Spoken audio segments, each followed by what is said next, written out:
जय महाकाल। जय महाकाली। पिताजी, एक बहन लिखती हैं, कुछ समय से खाटू श्याम बाबा का नाम ज़्यादा सुनाई देने लगा है। लोग कहते हैं ये हर मनोकामना पूरी करते हैं, दर्शन कर लो बेटी की नौकरी लग जाएगी। लेकिन मैं हनुमान जी की भक्त हूँ, क्या मैं दर्शन करने जा सकती हूँ? बेटा, आपके प्रश्न का जो एक सही उत्तर है वह यह हो सकता है कि आप किसी के भी दर्शन करने जा सकते हैं, इसमें कोई भी रुकावट नहीं है। और रही बात कि आप हनुमान जी को भजती हैं और खाटू श्याम से कि उनके दर्शन करने से बेटी की शादी हो जाएगी, तो यह हम लोगों के मन का एक भ्रम होता है। खाटू श्याम भी उस परमपिता परमेश्वर के ही अंश हैं और हनुमान जी भी उन्हीं के अंश हैं। सबसे बड़ी चीज़ होती है कि हम अपना विश्वास किस पे अटल रखते हैं।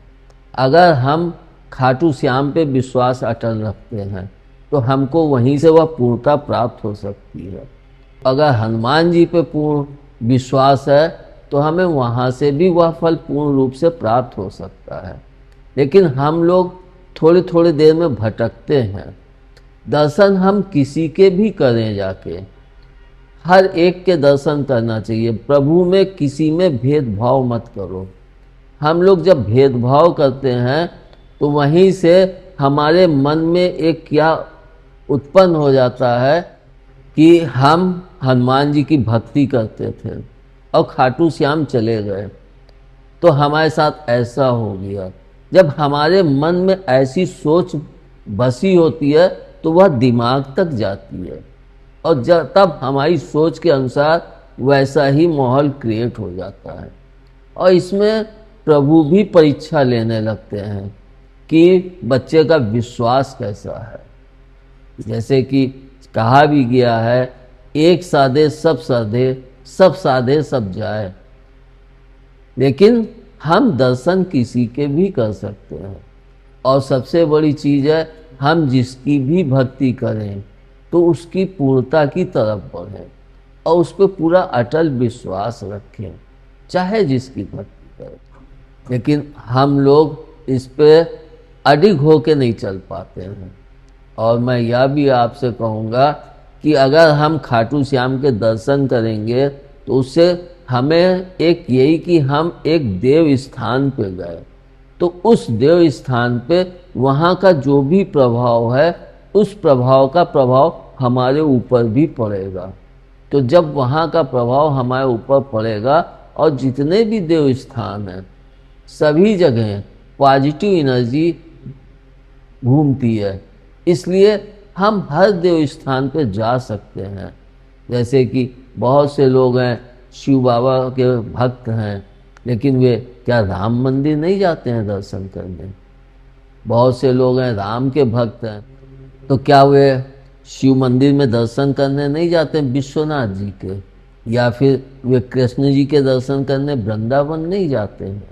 तो हम दर्शन किसी के भी करें, यह हमारे मन की सोच होती है कि हम तो इनसे जुड़े हुए हैं तो दूसरे के दर्शन करेंगे तो कहीं ये नाराज ना हो जाए।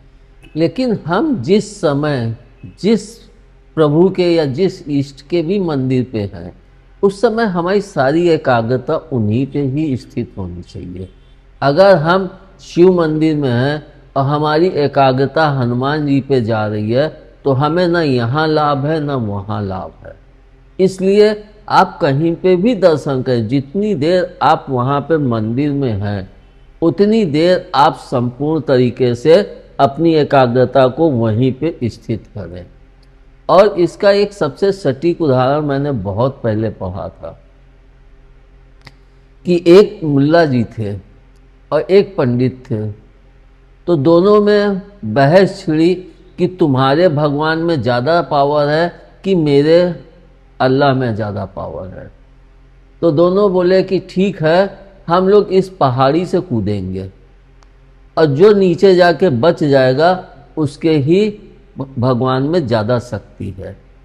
दोनों जने उस पहाड़ी पे पहुँचे, बोले ठीक है तो पहले ऊपर जाके वह मुल्ला जी या अल्लाह रक्षा करना जो भी बोलते हो अब, वे वहाँ से कूदे और वे सकुशल नीचे उतर गए।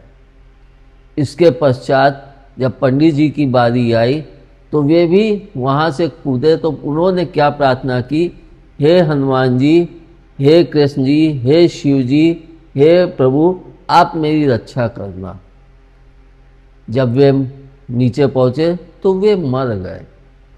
जब उनको मौत प्राप्त हो गई तो उन्होंने जाके फिर प्रभु से यह प्रश्न किया कि प्रभु, मैं तो आपका इतना बड़ा भक्त था, फिर आपने मुझे क्यों नहीं बचाया? तो प्रभु बोले कि जब तुमने कहा कि हे शिव जी, तो मैं तुम्हारे पास शिव रूप में आ रहा था। तब तक तुमने कहा कि हे हनुमान जी, तो मैं हनुमान जी का रूप रख के आने लगा। फिर तुमने कहा हे कृष्ण जी, तो मैं उस रूप को धरा। फिर तुमने ये नाम लिया तो मैं उस रूप को धरने लगा, और तब तक तुम जाके ज़मीन पर बिखर गए। तो इसका अर्थ यही है कि हम जहाँ पे हैं एक पे ही विश्वास करें। अगर हम एक पे विश्वास करते हैं तो हमें संपूर्णता भी प्राप्त होती है और उनका पूरी तरह से आशीर्वाद भी प्राप्त होता है। लेकिन हम दर्शन कहीं पर भी जाके कर सकते हैं, उसके लिए कोई रुकावट नहीं है। लेकिन जहाँ पे भी हम दर्शन करने जाएं, हम अपनी एकाग्रता, अपना विश्वास उन्हीं इष्ट पे संपूर्ण तरीके से दें। जैसे कि मैं ये भी देखता हूँ, बहुत लोग कामाख्या जी जाते हैं, विश्वनाथ जी गए, केदारनाथ जी गए। तो जब वे जाते हैं तो केदारनाथ जी में तो व्यक्ति इतना चलते हुए जाता है, तो उसका वहाँ तक पहुँचने में ही पूरा विश्वास अटल हो जाता है केदारेश्वर बाबा में।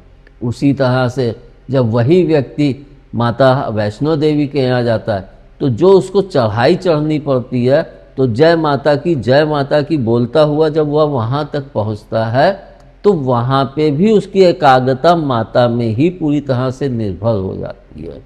तो यह भी हमें यही सीख देता है कि जब हम जिस इष्ट के भी द्वारे पे हैं, हमें संपूर्ण तरीके से उस इष्ट के ही ऊपर अपना भाव निर्भर करना चाहिए, यानी कि पूरी तरह से उन पे ही हम निर्भर हों।